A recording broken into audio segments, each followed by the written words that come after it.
Our next guest says there is more room to run in these big tech names, and some could actually benefit even as folks head out into the real world again. For more, let's welcome in Brian Nowak, the head of U.S. Internet Strategy at Morgan Stanley.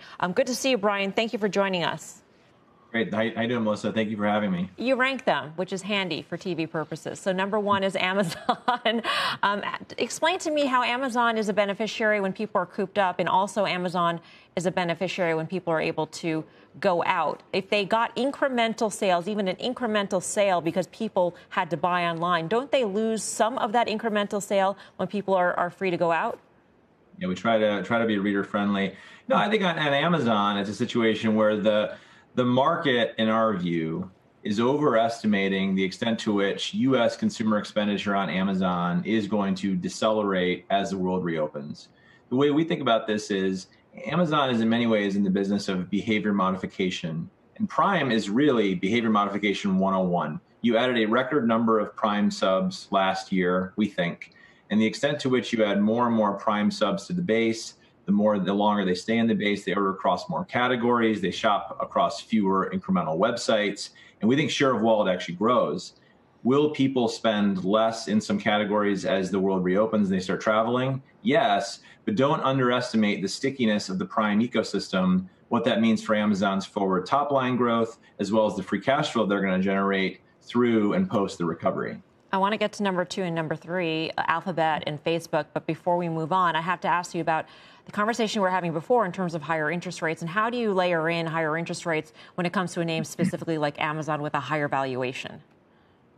Yeah, I think, we think about this a lot. And actually, so our view on sort of the interest rate environment and any of the correction on the multiples we've seen in tech, I would actually argue that a lot of these large cap stocks like Amazon, Alphabet, Facebook are already pricing a lot of this in. I mean, these are companies that are going to grow 20% plus the next few years, and that are trading at low to mid-teens forward free cash flow multiples. So I don't actually think if you look at the forward free cash flow we expect them to generate, Amazon, Alphabet are really that expensive, and neither is Facebook. All right, so let's get to the others.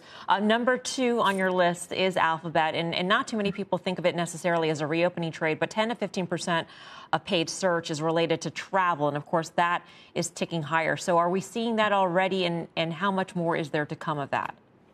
Yeah, this is a great dark horse reopening trade. 10 to 15% of search is from travel.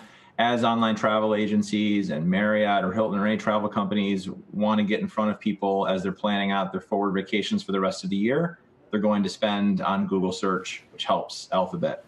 The other thing that's happening from a recovery perspective is we think that the Google map is really doing very well because people are going on the map. They're trying to figure out where they want to go, places to go eat sushi, bars to go to, et cetera. And so the map has always been one of these utilities, I would argue, at Google that never really turned on the monetization around.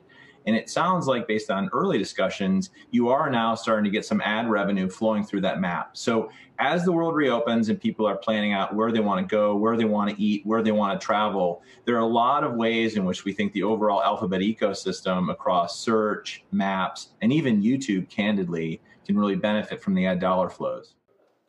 Shepard Smith here. Thanks for watching CNBC on YouTube.